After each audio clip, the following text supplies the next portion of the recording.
In today's lectures, I'm going to continue talking about how the social forces that I discussed at the beginning of the semester impact our lives and our understandings of our own and others' gender and sexuality.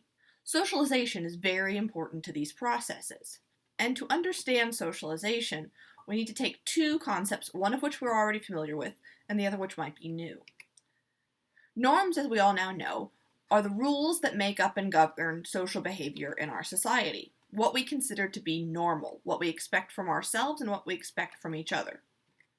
Ideology refers to sets of common sense beliefs about what it means to be and exist in our world and in our community.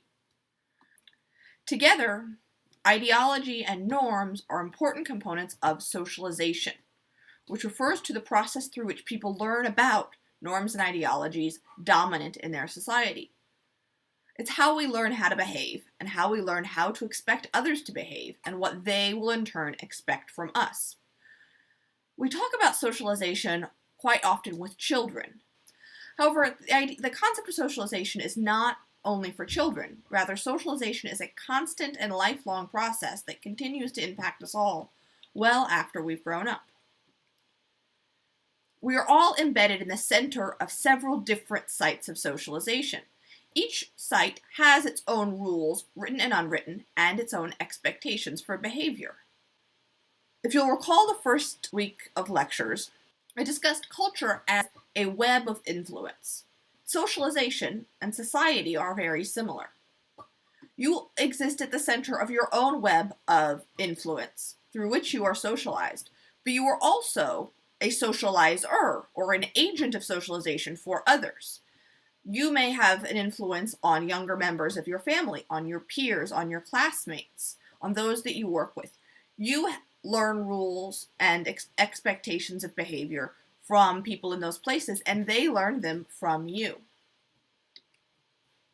Gender socialization refers to the process through which we learn about gender norms and about the expectations for gender roles in our society.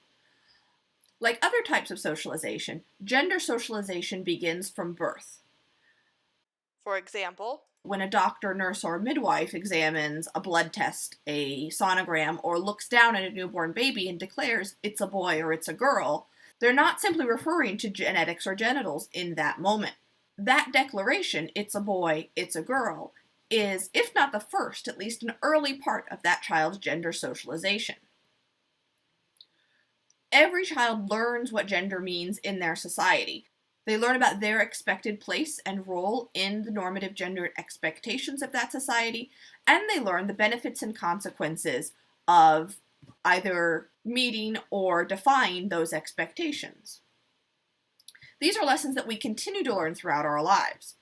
I can recall once when I was in 3rd or 4th grade sharing with some of my friends who were also girls that I liked Power Rangers. And I was immediately told that this was not an acceptable show or toy to like because those were boy things. And so I was told I shouldn't or couldn't like Power Rangers. This interaction was an example of gender socialization, and it's one that I still remember today.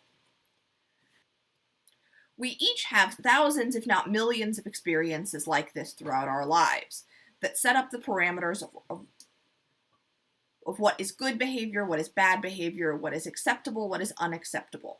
By meeting and keeping to the expectations set up by our society, we can accrue or collect cultural capital. Cultural capital is another fancy French philosophical term for the non-financial assets that help people succeed in the world.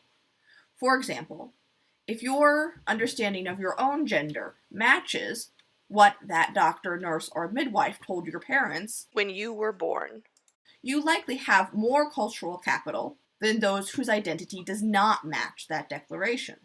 Cisgender people often, though not always, have a much easier time adhering to the rules, expectations, and gender norms they learn through gender socialization. People who don't or can't live up to these social expectations often face social censure, which may involve expressions of disapproval or rejection as a consequence for violating cultural norms. As I mentioned earlier, each of these sites of socialization has its own rules, expectations, and norms that you learn through interactions with other people in each site, and that you may go on to teach others.